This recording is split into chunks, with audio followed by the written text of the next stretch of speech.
आप सभी को जय जिनेन्द्र।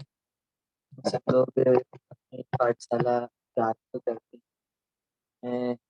आज हम सब लोगों ने कहा था कि आज से हम सब लोग कोई नया ग्रंथ प्रारंभ करेंगे, क्योंकि लघु जैन सिद्धांत प्रवेशिका ग्रंथ अपना कल पूरा हो गया था। 165 प्रश्न हम सब लोगों ने पढ़े थे। अब बीच बीच में मैं आप सब लोगों से पूछता रहूंगा, हम सब लोगों ने कितना पढ़ा, हम सब लोगों को कितना आता है, कितना याद है, वो आप सब लोगों से पूछता रहूंगा। लेकिन मेरी ऐसी भावना थी और ऐसा मन था कि हम सब लोग नए ग्रंथ को प्रारंभ करें। तो बहुत सारे लोगों ने मुझे बहुत सारे ग्रंथ का सुझाव दिया था। अ, किसी ने मुझे 12 भावना पढ़ाने का बोला था, स्वाति भाभी ने भी बोला था। किसी ने मुझे द्रव्य संग्रह पढ़ाने का बोला था। किसी ने मुझे और भी ग्रंथ बोले थे। लेकिन मेरी भी इच्छा है, क्योंकि मैं इन दिनों अभी घर पर भी हूँ, तो मेरे घर पे भी सब लोग मुझे यहाँ पे सुनते हैं। तो मेरी भी इच्छा है कि हम सब लोग तत्वार सूत्र ग्रंथ का अध्ययन हमारी पाठशाला में करें। और तत्वार सूत्र ग्रंथ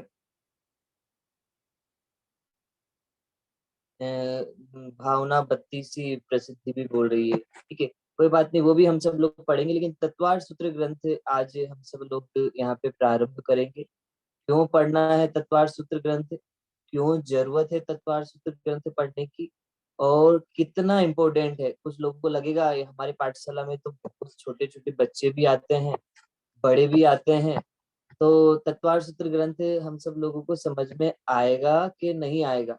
आएगा, 100% हम सब लोगों को समझ में आएगा। हम सब लोग इतनी सरलता से इस कोशिश करेंगे कि सब लोगों को, छोटे से लोगों से बड़े तक को, सबको समझ में आए, ऐसा प्रयास हम सब लोग करेंगे। तो सबसे पहले सब लोग अपने हाथ जोड़ लें। नमो अरिहंताणम, नमो सिद्धाणम, नमो आयरियाणम, नमो उवछायाणम, नमो लोय सब साहुणम, मोक्ष मार्गस्य नेतारम, भेतारम कर्म भुभृताम, ज्ञातारं विश्वतत्त्वानां वन्दे तद्गुणलब्धये। हम सब लोग कौन सा ग्रंथ पढ़ने वाले हैं प्रसिद्धि? तत्वार्थ सूत्र, ठीक है। नाम सब लोगों ने सुना। मैं आप सब लोगों को सबसे पहले 4 ग्रंथ बताता हूँ आज, जो हम सब लोगों को जरूर पढ़ने चाहिए अपने जीवन में। यदि हम सब लोग जितना भी धार्मिक ज्ञान ले रहे हैं, तत्व ज्ञान ले रहे हैं, इस तत्व ज्ञान में हम सब लोगों को यदि निर्मलता लानी है, ठीक है, पवित्रता लानी है, तो ये कहा जाता है कि तत्वार्थ सूत्र ग्रंथ पढ़ो। आर्य, कौन सा ग्रंथ पढ़ो? तत्वार्थ सूत्र ग्रंथ पढ़ो। तत्व ज्ञान में निर्मलता लेके आनी है तो तत्वार्थ सूत्र पढ़ो। और दूसरा कहा, आप अपना, हम सब लोग अपना जीवन जीते हैं ना, तो अपने जीवन के में हमारा जो आचरण है उसमें यदि किसी को शुद्धता लानी हो, कैसे क्या खाना, क्या पीना, कैसे रहना, और हमारा जैन दर्शन हमें क्या क्या सिखाता है, ये सब सीखना है, तो एक ग्रंथ रत्न करंड साहुकाचार, उस ग्रंथ का अध्ययन करो। तो हो गए। तीसरा, यदि हम सब लोगों को दृष्टि की शुद्धता, हम सब लोगों को दृष्टि की शुद्धता के लिए कोई ग्रंथ पढ़ना चाहिए, तो उसके लिए कहा समय सार ग्रंथ पढ़ो। मैं अभी पूछूंगा आप सब लोगों से मैं क्या बोल रहा हूँ, ठीक है। और आप सब लोगों को अपना विकास करना है, चिंतन, सोचने की शक्ति बढ़ानी है, तो उसके लिए कहा मोक्ष मार्ग प्रकाशक ग्रंथ पढ़ो। फिर से बोलता हूँ, हमें अपने जीवन में 4 ग्रंथों को जरूर पढ़ना चाहिए। क्यों पढ़ना चाहिए? मैं आप सब लोगों को सबसे पहले इसलिए बोल रहा हूँ कि यदि आप सब लोगों को आपने जो पढ़ा है उसमें निर्मलता लानी है, कि ये बिल्कुल अच्छे से उसको करना है कि हाँ मैंने ये जो पढ़ा है ये बिल्कुल सम्यक पढ़ा है, सही पढ़ा है, तो कहा भैया आप सबसे पहले कौन सा ग्रंथ पढ़ो? तत्वार्थ सूत्र ग्रंथ पढ़ो। अच्छा, तत्वार्थ सूत्र ग्रंथ किसने लिखा? उमा स्वामी ने। ये तो आता है क्योंकि जेपी दोषी जी पंडित जी ने पढ़ाया हम सब लोगों को। तत्वार्थ सूत्र ग्रंथ आर्य किसने लिखा? आचार्य उमा स्वामी ने लिखा। ओके, ठीक है, मैं भी उनका परिचय बताऊंगा, आप लोग चिंता मत करना, ठीक है। पूरा परिचय भी आप सब लोगों को याद करवाऊंगा और बताऊंगा अभी से। दूसरा, हमें अपने जीवन के आचरण में पवित्रता लानी हो, कैसे रहना, कैसे खाना, कैसे पीना, ठीक है, कैसे चलना, ये सब यदि हम सब लोगों को सीखना है तो कौन सा ग्रंथ पढ़ना चाहिए? रत्न करंड साहुकाचार। कौन सा ग्रंथ पढ़ना चाहिए? रत्न करंड साहुकाचार विशुद्धि। नोटबुक रखना भैया, सब लोग अपने पास नोटबुक पेन जरूर रखना अब अपनी कुछ दिनों तक अपनी कक्षा। तो हम सब लोगों को रत्न करंड साहुकाचार पढ़ना चाहिए। दृष्टि की शुद्धता की अपेक्षा से मुझे क्या देखना, किससे मेरा आत्म कल्याण होगा, उस शुद्धता की अपेक्षा से मुझे कोई ग्रंथ पढ़ना, तो कौन सा ग्रंथ पढ़ना? समय सार ग्रंथ पढ़ना। समय सार ग्रंथ के रचयिता कौन है? आचार्य कुंद कुंद। वेरी गुड, बहुत सारे लोगों को तो याद है। अवधि क्या है? आचार्य कुंद कुंद। ओके, वस्तु की मतलब मुझे अपनी चिंतन शक्ति बढ़ानी है, सब ओर से सोचने की सर्वांगीण विकास मुझे अपना करना है, पता है कौन सा ग्रंथ पढ़ना चाहिए? मोक्ष मार्ग प्रकाशक ग्रंथ। वो किसने लिखा? वो टोडरमल जी ने लिखा। किसने लिखा? टोडरमल जी ने लिखा। मैं फिर से बोलता हूँ, ठीक है, अपन लोग आराम आराम से पढ़ेंगे और ये सारी चीजें हम सब लोगों को बिल्कुल याद होनी चाहिए और पक्का होना चाहिए। तत्व ज्ञान की निर्मलता के लिए कौन सा ग्रंथ है? जो अनम्यूट हो वो बोलना भैया, कौन सा ग्रंथ? तत्वार्थ सूत्र। तत्वार्थ सूत्र। आचरण की शुद्धता की अपेक्षा से कौन सा ग्रंथ? रत्नीकरण शालिकाचार। Very good. दृष्टि की अपेक्षा से यदि मुझे कोई सा ग्रंथ पढ़ना है अवधि, तो कौन सा ग्रंथ? समय सार। वेरी गुड, समय सार। और मुझे सर्वांगीण विकास के लिए, चिंतन शक्ति बढ़ाने के लिए, सोचने के लिए कोई ग्रंथ पढ़ना है, तो वो कौन सा ग्रंथ पढ़ना है? मोक्ष मार्ग प्रकाशक। जो जो मुझे दिखाई दे रहे हैं ना वो तो बिल्कुल सही बोल रहे हैं। अच्छा, 4 ग्रंथों के नाम मैंने पढ़े। तत्वार्थ सूत्र के रचयिता है उमा स्वामी आचार्य जी। रत्नकरंड साहुकाचार ग्रंथ के रचयिता कौन है? आचार्य समंत्र भद्र आचार्य। आचार्य समंत्र भद्र स्वामी आर्य। कौन है? आचार्य समंत्र भद्र। भद्र आचार्य। समय सार ग्रंथ के रचयिता कौन है? कुंद कुंद आचार्य। अच्छा, मुझे एक चीज और बताना, मोक्ष मार्ग प्रकाशक ग्रंथ के रचयिता कौन है? टूडनवंशी। Very good. इतनी बात तो सबको समझ में आती है ना, तो बोलो। मैं लघु जन सिद्धांत प्रवेशिका पढ़ा, बालबोध पढ़ा, वितरा विज्ञान पढ़ा, तत्व ज्ञान पढ़ा, इतनी सारी चीजें हमारी पाठशाला में सब लोग कहीं ना कहीं से पढ़ चुके हैं। तो उनमें यदि निर्मलता लानी है तो मुझे कौन सा ग्रंथ पढ़ना पड़ेगा? मोक्ष मार्ग प्रकाशक। तत्वार्थ सूत्र। कौन सा ग्रंथ? तत्वार्थ। ठीक है। तो बोले उसमें निर्मलता लानी है तो मुझे कौन सा ग्रंथ पढ़ना पड़ेगा? तत्वार्थ सूत्र। तत्वार्थ सूत्र ग्रंथ को लिखा किसने? उमा स्वामी आचार्य जी। Very good. ठीक है, अभी उमा स्वामी पे अपन लोग चलेंगे। एक चीज और मैं आप सब लोगों को बताना चाहूंगा। पता है हमारी जैन परंपरा दो भागों में डिवाइड की गई, दो भागों में डिवाइड हुई। एक दिगंबर परंपरा और एक श्वेतांबर परंपरा। दिगंबर परंपरा और श्वेतांबर परंपरा। अवधि, ठीक है, नाम सुना ना, दिगंबर परंपरा और श्वेतांबर परंपरा। दिगंबर और श्वेतांबर दोनों परंपरा में पता है तीन चीजें ऐसी हैं जो जो दोनों लोग मानते हैं, पूरा जैन समाज मानता है। ठीक है, बोले पता है तीन चीज कौन सी है? एक तो मंत्र है, एक स्त्रोत है और तांबे सत्र ग्रंथ है। तत्वार्थ सूत्र। ठीक है, फिर से बोलता हूँ। एक मंत्र है, एक स्त्रोत है और एक ग्रंथ है।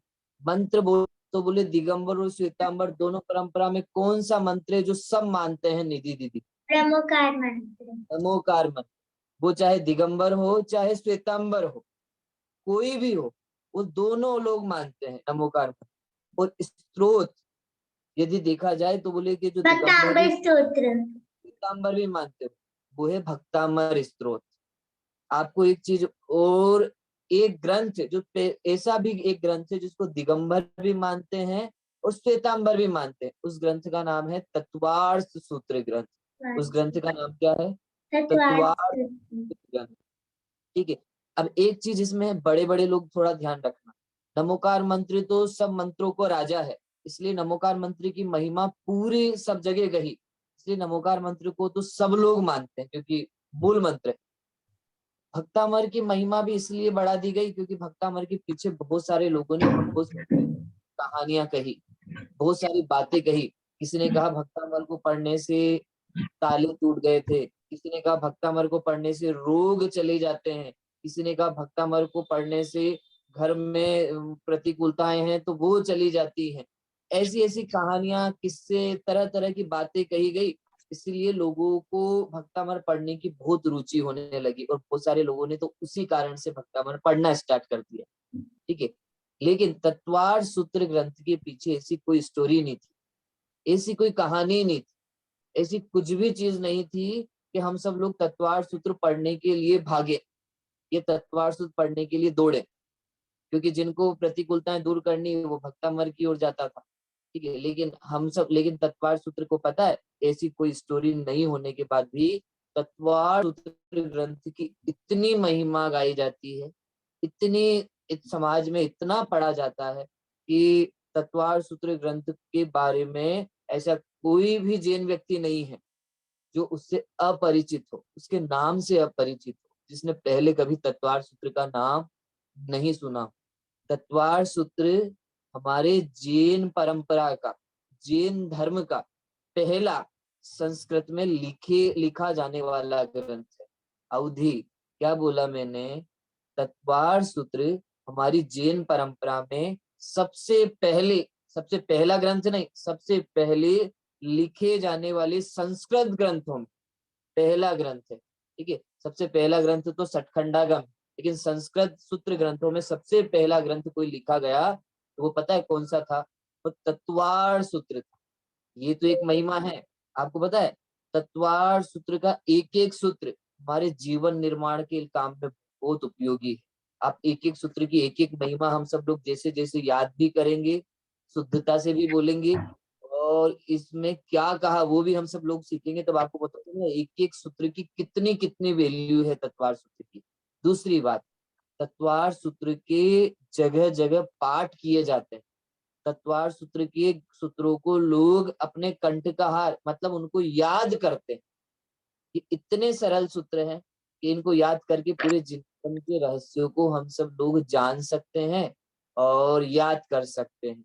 तत्वार सूत्र के कई जगह पाठ होते हैं, आपको नहीं पता, लेकिन आप लोगों के यहाँ होते होंगे, नहीं होते हो, बहुत सारे लोगों के सिर हिल रहे हैं, मतलब उनके यहाँ होते हैं। आपके हमारे कभी आप मालवा क्षेत्र इंदौर की तरफ चले जाओ, दिल्ली की तरफ चले जाओ ना, तो वहाँ 10 लक्षण पे हम सब लोग जाते हैं, शिविर में कहीं जाते हैं, तो वो लोग कहते हैं भैया जी आप कुछ पढ़ाओ या मत पढ़ाओ, आप तत्वार सूत्र का पूरा पाठ हम सब लोगों को डेली करवाओ, उसका अर्थ बताओ। तो बहुत सारे लोग तत्वार सूत्र के पाठ करने को ही धर्म मानते हैं। कुछ ऐसा भी कहते हैं तत्वार सूत्र का पूरा पाठ किया तो एक उपवास का फल लगता है, ऐसा कहा जाता है। ये तत्वार सूत्र की महिमा को बताने के लिए कहा जाता है। ठीक है, एक चीज और, थोड़ा थोड़ा मैं महिमा बता रहा हूँ भैया अभी तत्वार सूत्र की आप सब लोगों को। तत्वार सूत्र ऐसा ग्रंथ है, यदि कोई भी यूनिवर्सिटी हो, कॉलेज हो, यदि वहाँ दर्शन वाला डिपार्टमेंट हो और उसमें जैन दर्शन हो, उसमें कोई ग्रंथ पढ़ाया जाएगा नहीं पढ़ाया जाए, लेकिन तत्वार सूत्र ग्रंथ सबसे पहले पढ़ाया जाएगा, क्योंकि ये तत्वार सूत्र ग्रंथ की महिमा है। कोई कुछ जैन दर्शन में सबसे पहले कोई ग्रंथ को पढ़ने के लिए सुझाव दिया जाए या पढ़वाया जाएगा, आपको पता है कौन सा ग्रंथ पढ़ाया जाएगा? कि वो आपको सबसे पाठसूत्र। पहले तत्वार्थ सूत्र ग्रंथ पढ़ाया जाएगा। बहुत सारी हमारे घर में दादी होंगी, पुराने लोग होंगे, तो उनसे आप सब पूछना, वो तो तत्वार सूत्र ग्रंथ करने के पाठ का नियम लेती थी। वो कहती थी भैया अष्टमी चतुर्दशी को चतवार सूत्र का पाठ जरूर करना चाहिए। और भी बहुत सारी महिमा है तत्वार सूत्र ग्रंथ की, मैं आप सब लोगों को और भी बहुत सारी चीजें बताता रहूंगा, लेकिन आज हम सब लोगों को तत्वार सूत्र ग्रंथ को प्रारंभ भी करना है। बहुत सारी चीजें मैं आप सब लोगों को सिखाऊंगा, लेकिन सबसे पहले एक चीज याद रखना, आखिर ये तत्वार सूत्र क्यों बनाया गया, इसकी उत्पत्ति कैसे हुई, और ये किसने बनाया, ये हम सब लोगों को जरूर पता होना चाहिए। तो किसने बनाया, ये तो एक शब्द में आप आंसर दे सकते हो, क्या? कि तत्वार सूत्र ग्रंथ के रचयिता आचार्य उमा स्वामी। आज से लगभग वो कितने वर्ष पहले हुए? 1900 वर्ष पहले हुए। कितने वर्ष पहले हुए आर्या? आज से 1900 वर्ष पहले हुए। आपको पता है आचार्य उमा स्वामी आचार्य कुंद कुंद के पट्ट शिष्य थे। फिर से बोलता हूँ, आचार्य उमा स्वामी आचार्य कुंद कुंद के पट्ट शिष्य थे। आचार्य कुंद कुंद का मतलब समझते हो? कितने बड़े आचार्य है कुंद कुंद। हम सब लोगों ने कहा था ना, मंगलम भगवान वीरो मंगलम गौतम मणि मंगलम कुंद कुंदार्यो। बोलो, गौतम गणधर के बाद सीधा किसी को याद किया जाता है तो आचार्य कुंद कुंद को याद किया जाता है, सॉरी का। तो बोलो, इतने बड़े आचार्य के पट्ट शिष्य थे। पट्ट शिष्य थे मतलब पता है क्या? कि खास से शिष्य थे। वो तो लगभग आचार्य कुंद कुंद 2000 वर्ष पहले हुए और आचार्य उमा स्वामी 1900 वर्ष पहले हुए। अच्छा, आचार्य उमा स्वामी ने ये ग्रंथ क्यों रचा और किस लिए लिखा, इसके पीछे दो स्टोरी मिलती है। ठीक है, एक तो कहानी मिलती है और एक ऐतिहासिक उल्लेख इसके पीछे मिलता है। तो बहुत सारे लोगों ने सुनी भी है, बहुत सारे लोगों ने नहीं भी सुनी होगी। मैं आप सब लोगों को सबसे पहले एक सुनाता हूँ। एक मुनि हुए हैं, जिन मुनि का नाम है बालचंद मुनि। क्या नाम है? बालचंद मुनि। उन्होंने ये स्टोरी सुनाई। उन्होंने अपने ग्रंथ में इस स्टोरी का जिक्र किया कि एक बार क्या हुआ कि एक सिद्धक नामक श्रावक था। कौन? हमारी जैसे पाठशाला ना, सिद्धम पाठशाला, ऐसे ही वो था सिद्धक। ठीक है, सी द और द और क। ठीक है, सिद्धक नामक एक श्रावक था। तो आचार्य उमा स्वामी पता है कहाँ थे? कि गुजरात में गिरनार पर्वत की पहाड़ियों के आसपास ही थे, ज्यादा दूर नहीं थे। तो तत्वार सूत्र ग्रंथ की रचना गुजरात में हुई, यही ध्यान रखना। ठीक है, तो बस वो उधर ही थे। तो वो एक बार क्या हुआ, वो सिद्धक नामक जो श्रावक था उसके घर पर आहार के लिए गए, लेकिन वो श्रावक उस समय घर पर नहीं था। तो उसकी पत्नी ने उमा स्वामी आचार्य को आहार करवाया। जब उमा स्वामी आचार्य उस सिद्धक नामक आचार्य के घर पर गए तो दीवार पर एक वाक्य लिखा हुआ था। पता है क्या था वो वाक्य? दर्शन ज्ञान चारित्राणी मोक्ष मार्ग। फिर से बोलता हूँ, किसके यहाँ पे? उस सिद्धक नामक श्रावक के घर पे एक वाक्य लिखा था दीवार पर, दर्शन ज्ञान चारित्राणी मोक्ष मार्ग है। तो बस आचार्य ने ये वाक्य पढ़ा, उन्हें देखा कि इसमें कोई कमी है, तो उन्होंने जिससे लिखा हुआ था वहां पे वो चीज रखी होगी, वो उठाई और उन्होंने उस दर्शन ज्ञान चारित्राणी मोक्ष मार्ग के आगे सम्यक ओर लिख दिया। उन्होंने क्या लिख दिया? सम्यक ओर लिख दिया। तो क्या बन गया विशुद्धि कोलकाता? सम्यक दर्शन ज्ञान चारित्राणी मोक्ष मार्ग, पूरा आर्या, ये पूरा सूत्र बन गया। अब वो तो सिद्धक तो था नहीं वहां पे, बोलो वो आया और आके देखा, मैंने दीवार पे तो दर्शन ज्ञान चारित्राणी मोक्ष मार्ग लिखा था, इस सम्यक दर्शन ज्ञान चारित्राणी मोक्ष मार्ग कैसा हो गया? थोड़ा सा उसको गुस्सा भी आया होगा कि आखिर मैंने लिखा और इसमें चेंज किसने कर दिया। और तो वो थोड़ा चिंतित हुआ और गुस्से में देखकर पत्नी ने कहा, गुस्सा मत हो, ये तो हमारे यहाँ पर एक मुनिराज आए थे। कुछ पूछ रहे मुनिराज गुस्सा हुए थे क्या? गुस्सा हुए मतलब चिंतित हुए थे, ठीक है, ऐसा समझना, ठीक है।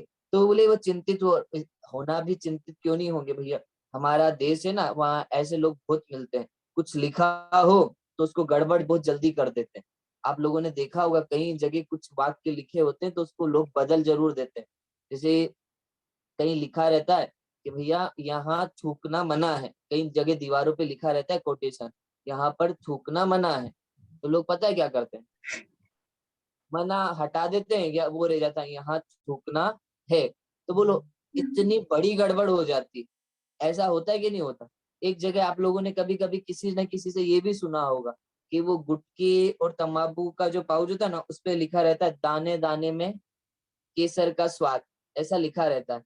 तो कोई केसर को ऊपर बिंदी लगा दे तो वो कैंसर हो जाता है, तो ऐसा भी पढ़ने में आएगा, दाने दाने में कैंसर का स्वाद, ऐसा होता है ना।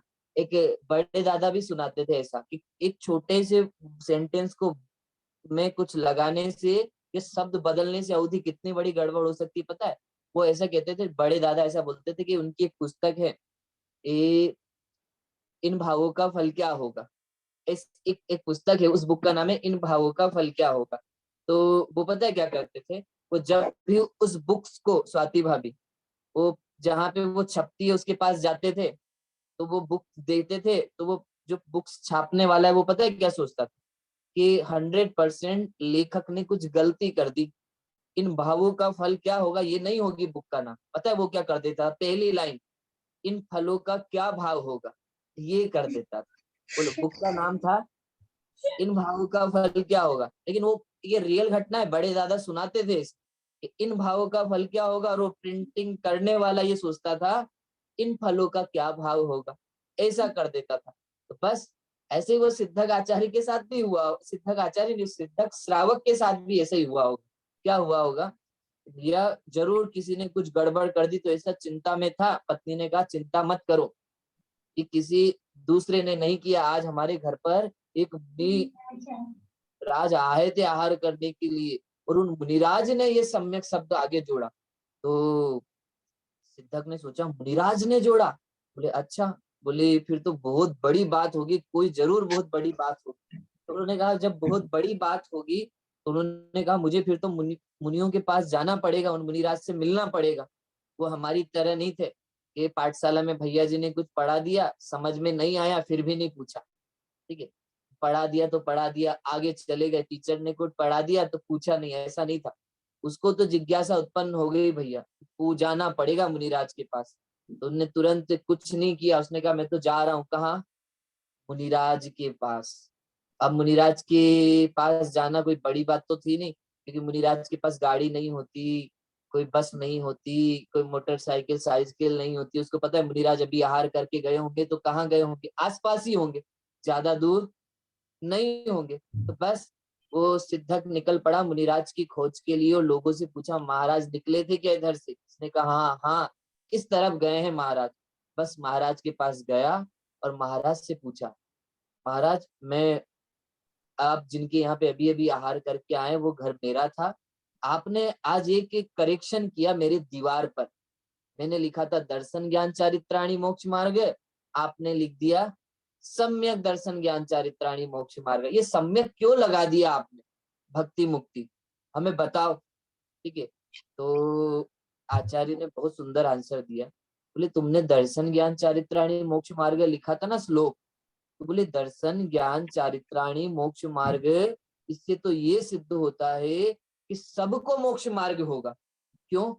श्रद्धा तो सबको होगी, ज्ञान भी सबको होता है, चारित्र भी सबको होता है। बोलो कैसे? किसी को कुदेव कुगुरु कुधर्म पर श्रद्धा होगी कि नहीं होगी? होगी। मान लो जो जैन नहीं है, जो कुदेव को मानता है, कुगुरु को मानता है, कुधर्म पे को मानता है, उसको उनपे श्रद्धा है कि नहीं है? उनपे विश्वास है कि नहीं है? है। तो बोलो उनको तो उस पे श्रद्धा है। अच्छा उनका ज्ञान है कि नहीं है? उन्होंने जो मार्ग बताया, उन्होंने जो उनके बुक्स में कहा, उनका ज्ञान होगा कि नहीं होगा? होगा। अच्छा वो जो बता रहे हैं उस मार्ग पे वो चल रहा होगा कि नहीं चल रहा होगा? उनका आचरण पाल रहा होगा कि नहीं पाल रहा होगा? पाल रहा होगा। तो बोले यदि तुम ये कहोगे विशुद्धि कि दर्शन ज्ञान चारित्राणी मोक्ष मार्ग, तो दर्शन ज्ञान चारित्र तो सबको हो सकता है। बोले ये तो सबको हो सकता है, लेकिन यदि सम्यक जोड़ दिया तो सम्यक जोड़ देने पर इतना अंतर आ जाएगा कि सम्यक मतलब भैया किनको होगा? बोले सच्चे देव सास गुरु के का ही श्रद्धान होगा, सच्चे देव सास गुरु का ही ज्ञान होगा, और सच्चे देव सास गुरु के निमित्त से आत्मा में ही लीनता हो। ये इतना हम सब लोगों को समझ में आना चाहिए। आया ये समझ में? तो बस उस सिद्धक को आचार्य ने कहा भैया दर्शन ज्ञान चारित्राणी मोक्ष मार्ग है, ठीक है, लेकिन इससे एक उल्टा हो जाएगा तो फिर तो सबको ही मोक्ष मार्ग ही कहना पड़ेगा, तो ये बहुत बड़ी गड़बड़ हो जाएगी। इसलिए सबसे पहले सबसे आगे एक शब्द जोड़ना पड़ेगा, उसका नाम है सम्यक। बोले सम्यक दर्शन, सम्यक ज्ञान, सम्यक चारित्र, इन तीनों की एक रूपता, उसका नाम क्या है? उसका नाम मोक्ष मार्ग है। तो आचार्य की इस बात को सुन के सिद्धक बहुत प्रसन्न हुआ, खुश हुआ। ठीक है, बोले कि इसका नाम मोक्ष मार्ग है क्या? बोले हाँ। तो बोले मोक्ष मार्ग और कैसा कैसा होता होगा? बोले मोक्ष मार्ग में आपने कहा सम्यक दर्शन, सम्यक ज्ञान, सम्यक चारित्र की एक रूपता। फिर उसने अगला प्रश्न और पूछ लिया कि बोले सम्यक दर्शन का, बोले मतलब सम्यक दर्शन किसे कहते हैं? तो फिर उसने अगला सूत्र बोल दिया, तत्वार्थ श्रद्धानम सम्यक दर्शनम। फिर बोल दिया बोले सम्यक दर्शन कैसे होता है? बोले उन्होंने बोल दिया तन्नी सर्गा दधिक माधवा, दो तरह से होता है, एक निसर्गज और एक अधिगमज। बोले इस तरह से ये तत्वार्थ ग्रंथ प्रारंभ हो गया। वो प्रश्न पूछते रहे, वो क्या करते रहे? वो उत्तर देते रहे। वो प्रश्न पूछते रहे, वो उत्तर देते रहे। तो ऐसा कहा, ऐसे 357 सूत्र। कितने सूत्र? 357 सूत्र किसने लिखे? आचार्य उमा स्वामी ने। बोले वो सिद्धक शिष्य के लिए, उसको समझाने के लिए इतने सूत्रों की रचना वहां पर की। कितने हो गए? 357। एक स्टोरी तो ये मिलती है कि किसने कही थी, वो बालचंद मुनि ने अपने ग्रंथों में कही थी। दूसरी एक जो शिलालेखों पे भी मिलती है, इतिहासकार भी इस घटना को बोलते हैं। एक शिष्य और था, उसका भी नाम मिलता है। उसका नाम मिलता है जो हम सब लोगों को जेपी दोषी पंडित जी ने बताया था। क्या था? किसी को याद है? द्वियाक ऐसा कुछ शिष्य था। हाँ, एक शिष्य था जिसका नाम था द्वियाक। बोले उस वो भी पता है क्या था? वो बहुत आत्महितकारी जीव था। ऐसा कहते भैया उसको आत्महित की बहुत लिप्सा थी। ठीक है। एक सरवार सिद्धि ग्रंथ है, सरवार सिद्धि ग्रंथ जिसको आचार्य पूज्यपाद स्वामी ने लिखा। उस सरवार सिद्धि ग्रंथ यदि आपके घर पर हो या मंदिर में हो तो कल एक जाके आप सबसे पहला पेज खोलना, वहां पे बहुत सुंदर लिखा है इसके बारे में। बोले वहां ये द्वयाक नामक एक शिष्य था। बोले उसको आत्महित की बहुत लिप्सा थी। लिप्सा थी मतलब समझते हो? लिप्सा थी मतलब बहुत इच्छा थी, आत्महित करने की बहुत इच्छा। कहते हैं ना प्रसिद्धि, जैसे सामने वाला कोई डोसा खा रहा हो, ठीक है, तो वो डोसा खा रहा हो और तुम्हें नहीं मिला हो, तो बोले तुम्हें कितनी इच्छा होगी? आर्या, भैया मुझे मिल जाए मिल जाए मिल जाए, खाने की कितनी इच्छा होती। बस उसे भी ऐसे ही आत्महित करने की बहुत इच्छा थी। तो वो भी वन में, जो बोले जहाँ मुनिराज रहते हैं, उन मुनिराज को खोजने के लिए निकल पड़ा।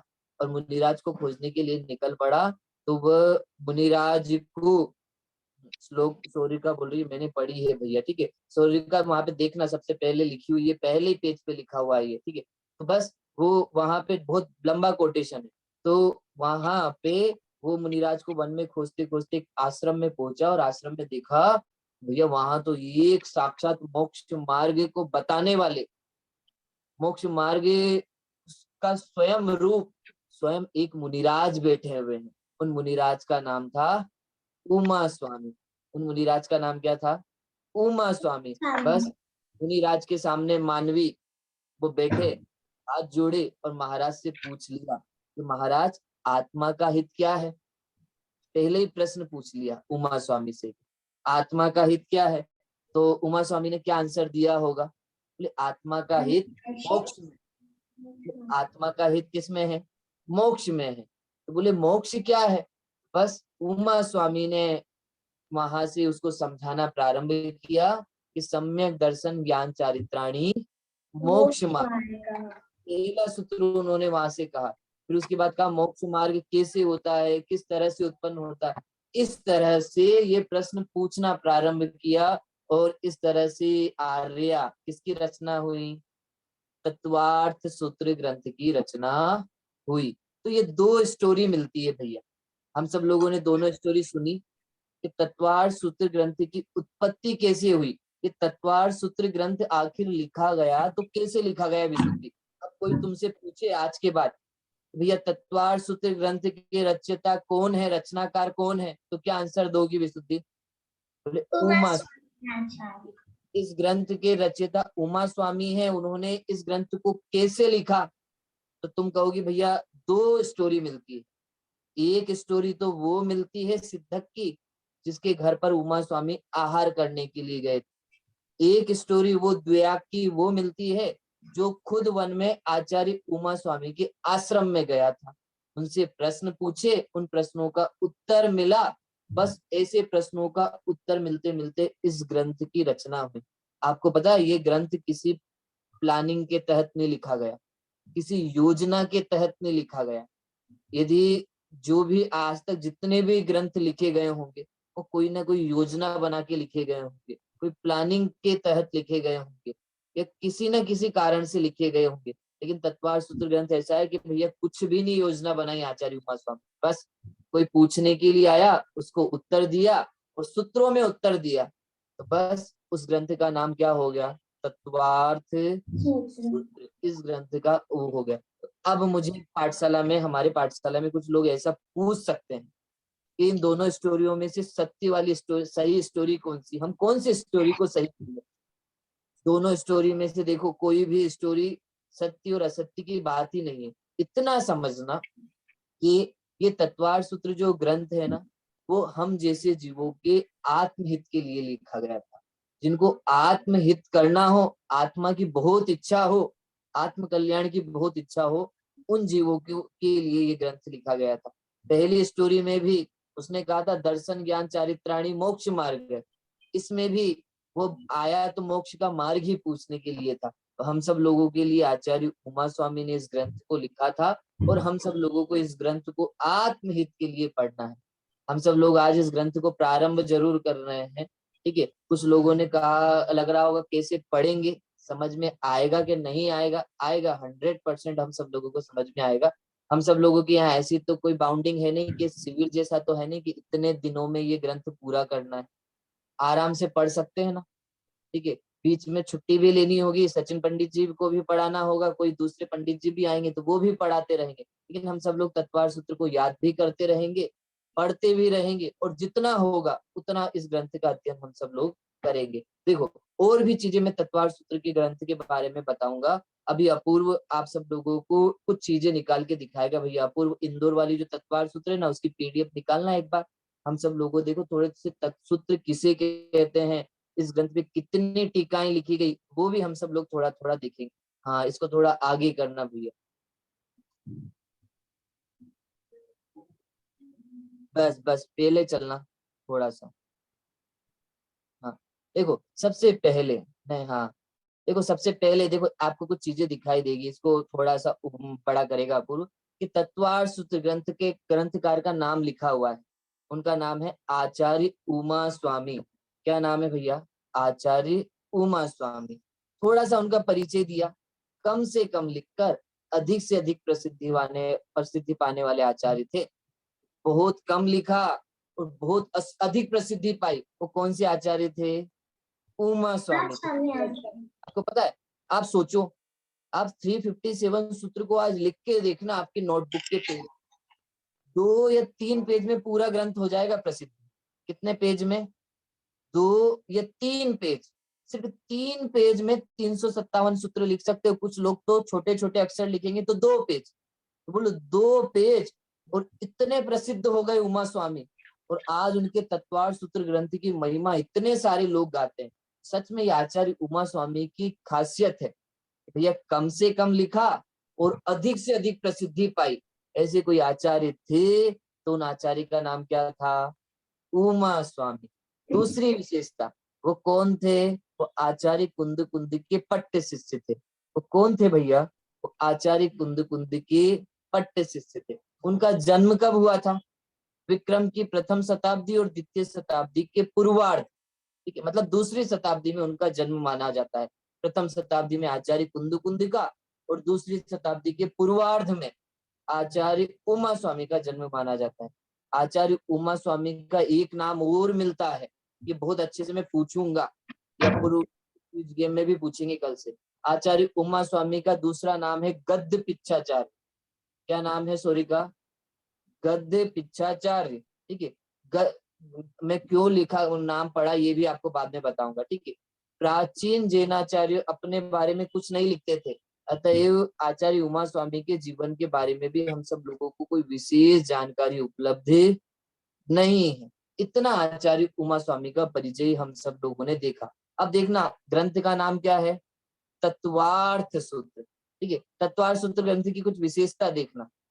यह संस्कृत भाषा का सर्वप्रथम जैन ग्रंथ है। कौन सी भाषा का? संस्कृत भाषा का सबसे पहला जैन ग्रंथ है। यह समग्र जैन समाज में प्रमाणिकता से प्राप्त ग्रंथ है। अभी हम सब लोगों ने एक बात कही थी, 3 चीजें ऐसी है जो पूरी जैन समाज में मानी जाती है, चाहे दिगंबर और श्वेतांबर। पहला था एक मंत्र, दूसरा था एक क्या था? स्तोत्र, और तीसरा था एक ग्रंथ। मंत्र का नाम क्या था? नमोकार मंत्र। नमोकार मंत्र। स्तोत्र का नाम क्या था? भक्तांबे स्तोत्र। भक्तामर स्तोत्र। ग्रंथ का नाम क्या था? तत्वार्थ सूत्र। तत्वार्थ सूत्र। ये 3 चीजें ऐसी है जो संपूर्ण जैन समाज में मान्य है। और यहाँ भी कहा, जो महत्व वैदिक परंपराओं में गीता को दिया जाता है ना, जो वैदिक लोग हैं, ब्राह्मण लोग, उनमें उनको गीता में उनको बहुत महत्व देते हैं।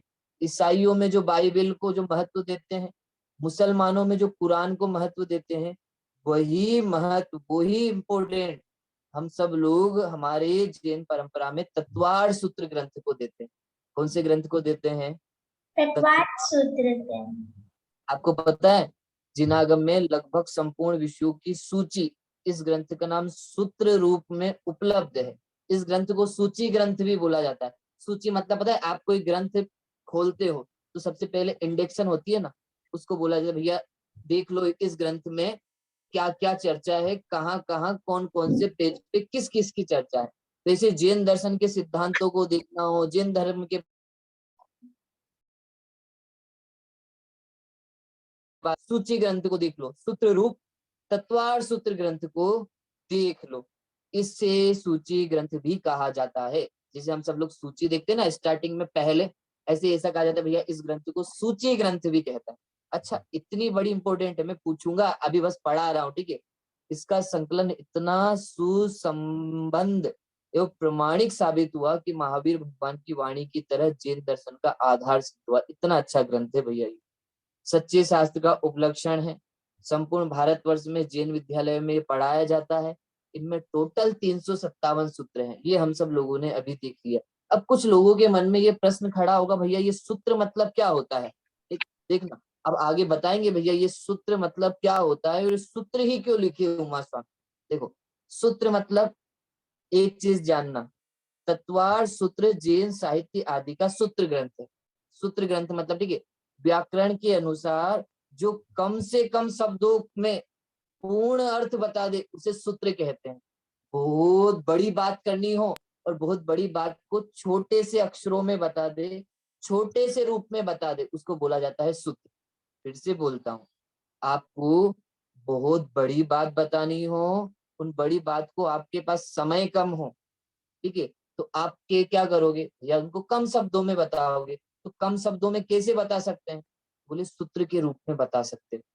अच्छा, तो ये समझना कि ये सूत्र के लिए क्यों लिखा गया, कि व्याकरण के अनुसार जो कम से कम पूर्ण अर्थ को बता दे, ठीक है, व्याकरण ग्रंथ के अनुसार जो कम से कम शब्दों में पूरे अर्थ को बता दे, उसको हम सब लोग बोलते हैं सूत्र। अब मैं आप सब लोगों से पूछूं पाठशाला में, अब मैं आप सब लोगों से पूछता हूँ, ठीक है, कि भैया तत्वार सूत्र ग्रंथ को सूत्र ग्रंथ क्यों कहते हैं, तो आप क्या कहोगे, भैया इसलिए सत्वार सूत्र ग्रंथ में सूत्र इसलिए लिखे गए क्योंकि कोई भी व्याकरण के अनुसार कोई भी चीज हो, यदि उनको हम सब लोगों को कम से कम शब्दों में बताना हो और पूरा अर्थ बताना हो, तो हम सब लोग उसको कैसे बोल सकते हैं, उसको सूत्र के रूप में बोल सकते हैं, ठीक है। जैसे हम लोगों ने कहा सम्यक दर्शन ज्ञान चारित्राणी मोक्ष मार्ग, ये पहला सूत्र है। तो जब ये पहला सूत्र है शिवानी जी, तो कहा कि अब मोक्ष मार्ग इतना बड़ा है, अब इस मोक्ष मार्ग को कैसे बताएंगे, तो उन्होंने 3 वर्ष में इतने से शब्दों में बता दिया, सम्यक दर्शन, सम्यक ज्ञान और सम्यक चारित्र की एक रूपता, उसका नाम मोक्ष मार्ग है। नहीं तो यदि इसको समझाना पड़ता तो कितनी बड़ी बात होती, पहले सम्यक दर्शन को समझाते, फिर सम्यक ज्ञान का वर्णन करते, फिर सम्यक चारित्र का वर्णन करते, और फिर तीनों की एक रूपता कैसे होती है वो बताना पड़ता। इतनी बड़ी चीज बतानी थी उनको, तो केवल बताना क्या था, मोक्ष मार्ग बताना था। इसलिए उन्होंने कहा कि भैया सम्यक दर्शन, सम्यक ज्ञान और सम्यक चारित्र, इसका नाम क्या है, मोक्ष मार्ग है, ठीक है। इतनी चीज, 2 चीजें हो गई भैया। तत्वार सूत्र कौन सा ग्रंथ है, सूत्र ग्रंथ है। सूत्र क्यों लिखे जाते हैं, कि बहुत बड़ी बात हो और पूरी बात को बताने को कम से कम शब्दों में यदि हमें रखना हो, तो वो सूत्रों के रूप में हम सब लोग रख सकते हैं, इसलिए सूत्र ग्रंथों की रचना की गई है, ठीक है। दूसरी चीज, तीसरी चीज देखना, छंद में और गद्य की अपेक्षा कम शब्दों में अधिक विषय एवं सूत्र में सब छंद की अपेक्षा कम से कम शब्दों में अधिक विषय समाहित हो जाते हैं, इसलिए सूत्रों की रचना की जाती है। अगली बात, सूत्र अर्थात गागर में सागर भरना। जैसे सूत्र में गागर में सागर भरना मतलब समझ गए, बोले भैया कोई बहुत बड़ी चीज हो, ठीक है, बोले उसमें हम सब लोग सागर भरे, ठीक है, गागर में सागर भरने का काम करता है कौन, बोले सूत्र। छोटी सी चीज है, छोटा सा सूत्र है, उस छोटे सूत्र में बहुत बड़ा मर्म निकालने का काम करेगा, बहुत बड़ा अर्थ निकालने का काम करेगा। आपको नहीं पता, अभी मैं आप सब लोगों को कल बताऊंगा ना, तत्वार सूत्र ग्रंथ पे कितनी कितनी टीकाएं लिखी गई, एक एक सूत्र पर कितनी कितनी व्याख्याएं की गई। आपको आश्चर्य होगा कि एक सूत्र पर बोले हजार हजार पेज का काम किया गया, एक एक सूत्र पे। आपको जान के आश्चर्य होगा कल, ठीक है। बस इतना समझना, सूत्र जो है ना वो गागर में सागर भरने का काम करते हैं। दिखते छोटे हैं लेकिन होते बहुत बड़े हैं। फिर से बोलता हूँ, गागर में सागर भरना मतलब दिखाई बिल्कुल छोटे से देते हैं, लेकिन होते कितने हैं, बहुत बड़े होते हैं, ठीक है। सूत्र की रचना आधी मात्र बच जाने पर सूत्रकार को पुत्रोत्सव समान सुख मानते हैं।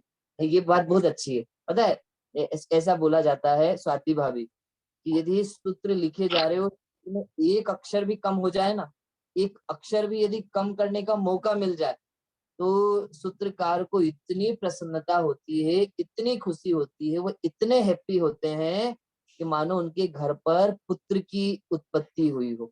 फिर से बोलता हूँ, प्रसिद्ध क्या बोला, जो सूत्रकार है, जो सूत्र लिख रहे हैं, उन वो पता है, यदि सूत्र को लिखते समय यदि एक अक्षर भी कम कर दे, एक मात्रा भी कम कर दे, तो वो इतना हैप्पी होते हैं कि जैसे किसी के घर पर पुत्र की उत्पत्ति हुई। किसी के घर पर पुत्र की उत्पत्ति हुई होती है तो वो हैप्पी होते कि नहीं होते भक्ति, कोई दुखी नहीं होता, बहुत खुश होते हैं कि भैया आज हमारे घर पर नया मेहमान आया, ठीक है।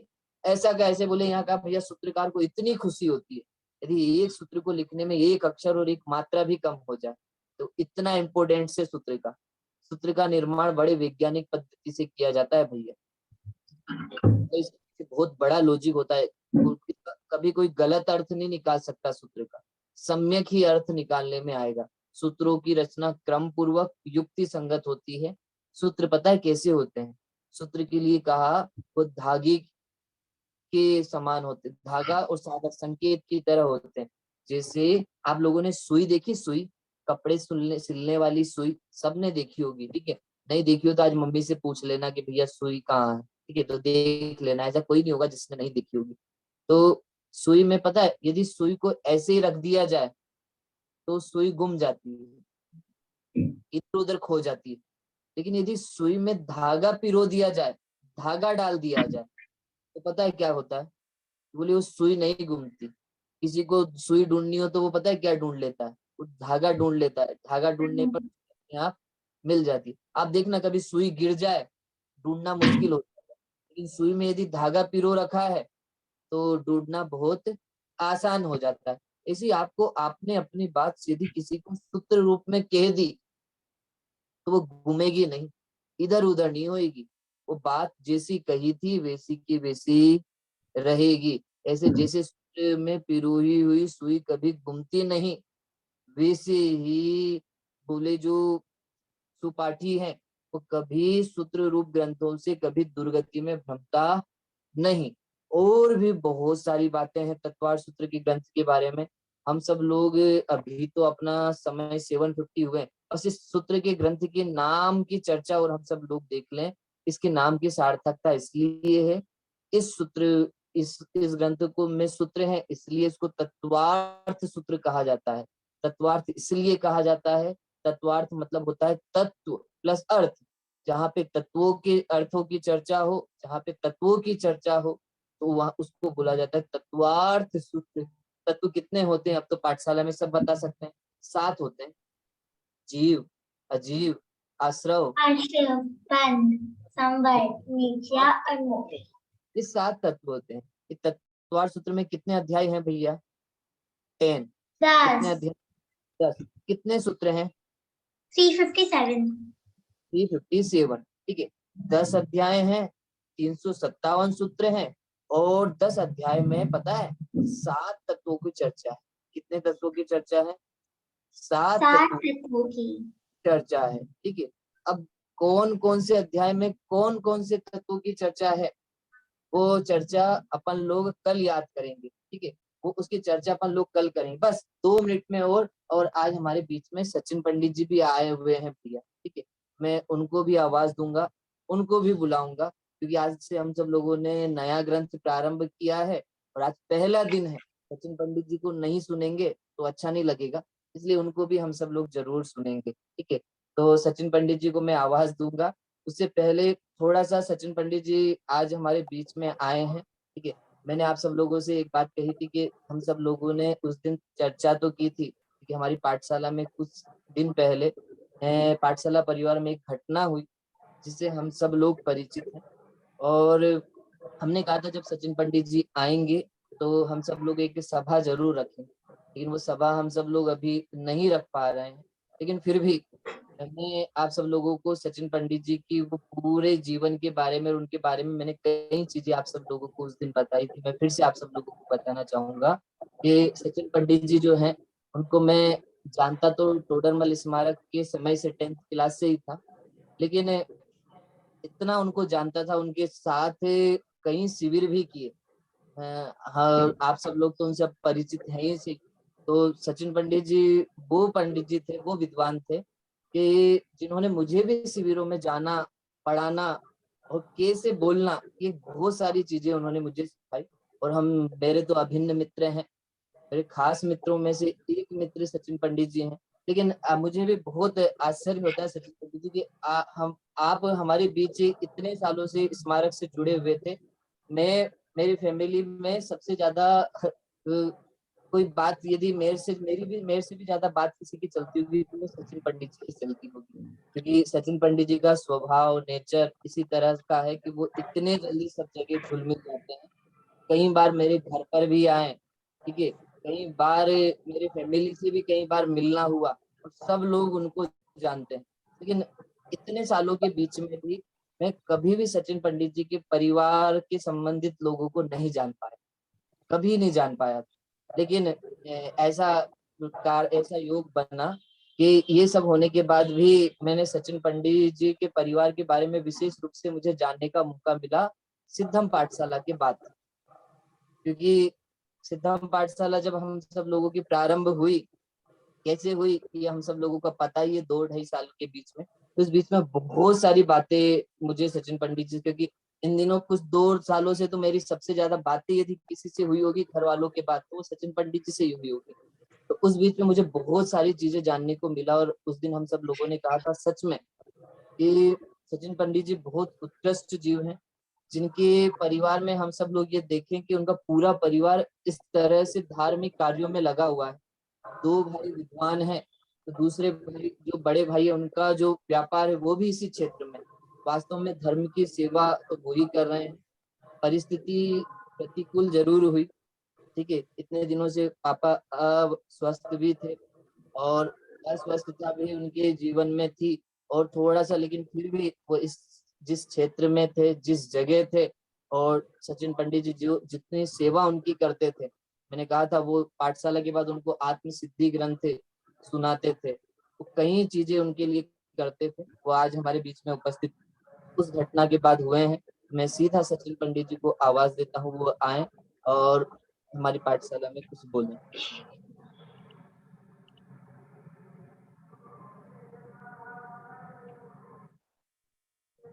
चलिए, जय जिनेन्द्र सभी को। आवाज आ रही भाई? हाँ।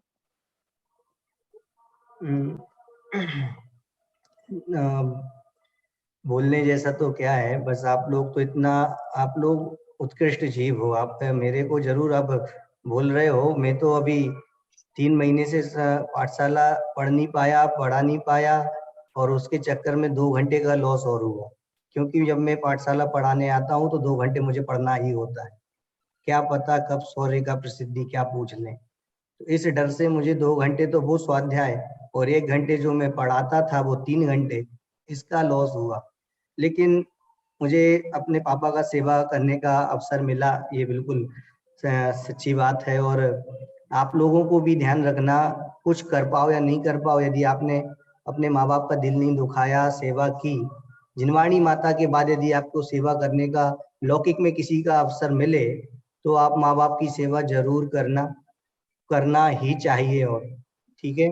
और रही बात ऐसा एक घटनाक्रम, तो ये कुछ इस प्रकार है कि एक पेड़ पे पक्षी आते हैं, तो 3 बैठे रह गए हों और एक उड़ गया हो, ऐसा लगता है। कल ही हमारे बीच पापा जी थे, आज नहीं है, ऐसा कुछ कुछ सुबह सुबह से याद आ जाता है। कभी अचानक से ऐसा लगता है कि भैया फल वाले को फोन करके बोलो तो फल ला के दे, लेकिन बाद में पता चलता है कि भैया अब तो फल मंगाने ही नहीं है। तो ऐसे को थोड़ा थोड़ा सा याद आ रहा है, अभी भी आता रहेगा। ये वो अपने संकल्प विकल्प थोड़े से अपने काम करते रहेंगे। लेकिन आप लोग बिल्कुल ध्यान रखो भैया, जैसे एक पत्ती वृक्ष से टूटी और जब तक नीचे नहीं आ जाती, वैसे ही जैसे हाथ में आपने अंजुली में पानी भर लिया, रेत ले ली, ऐसे ही ये संसार अनित्य असरण है। इसलिए आप एक नित्य स्वभावी भगवान आत्मा को ही आधार बनाना। ख्याल में आया कि नहीं?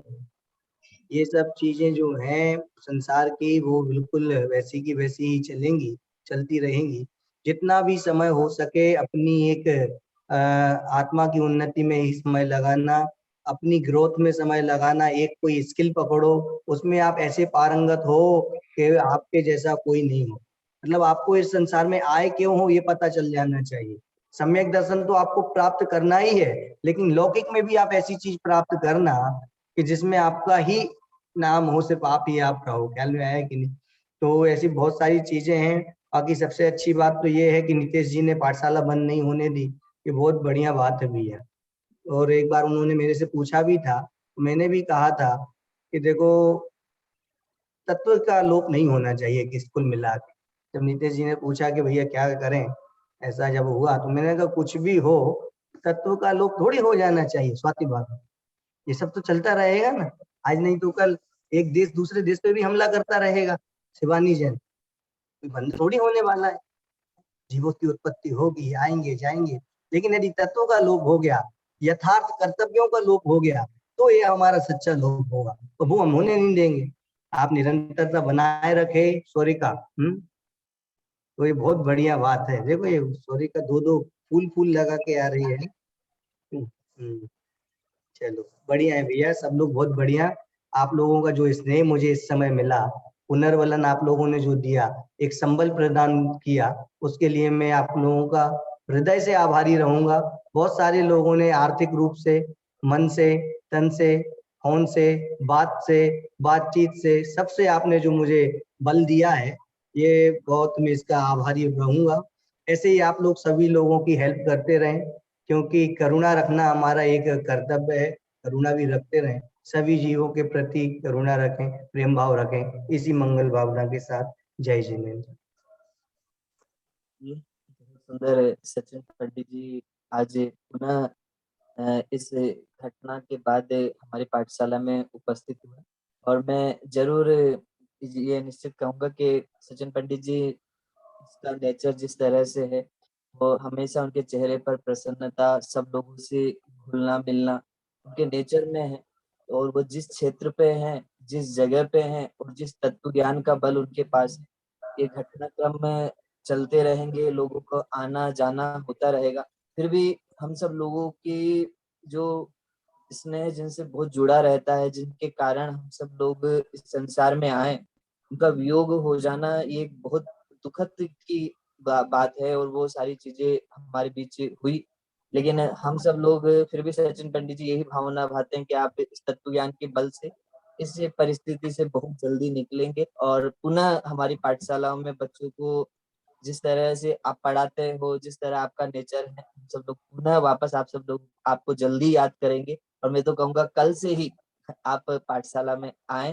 देखो प्रसिद्धि सब लोग बोल रहे हैं कल से आओगे तो हम सब लोग की पाठशाला में तालियां बजना चालू हो जाएगी, सबके चेहरों पे प्रसन्नता आना चालू हो जाएगी। तो हम सब लोग चाहते हैं आप पुनः जल्दी हमारी पाठशाला में आए, और हम तो कहेंगे 2 घंटे आप फिर से देना स्टार्ट हमारी पाठशाला के लिए करें, हमारी क्या आपकी पाठशाला के लिए देना प्रारंभ करें। चलिए, बस अपना समय अभी हो चुका है, हम सब लोग प्रार्थना करते हैं और पाठशाला को समाप्त करते हैं। अरिहंत बनो तुम सिद्ध बनो, नग्न दिगंबरे संत बनो, चिर मंगल मुक्ति विधान करो, चैतन्य सुधार से पान करो। सब लोग नमोकार मंत्र बोलेंगे। नमो अरहंताणम, हमें अरहंत भगवान ख्याल में आने चाहिए। नमो सिद्धाणम, हमें सिद्ध भगवान ख्याल में आने चाहिए। नमो आयर्याणम, हमें आचार्य भगवान ख्याल में आने चाहिए। नमो उवज्झायणम, हमें उपाध्याय भगवान ख्याल में आने चाहिए। नमो लोये सबु साहुणम, हमें सर्व साधु भगवान ख्याल में आने चाहिए। चलिए, आप सभी को जय जिनेन्द्र। और आज जो हम सब लोगों ने पढ़ा वो कल पढ़ के आना भैया, आज थोड़ा फास्ट पढ़ा, मैं कल पूछूंगा आप सब लोगों से, ठीक है? तो कल से हम व्यवस्थित अपनी तत्वार की कक्षा को प्रारंभ रखें। जय जिनेन्द्र आप सभी को। जय जिनेन्द्र भैया जी।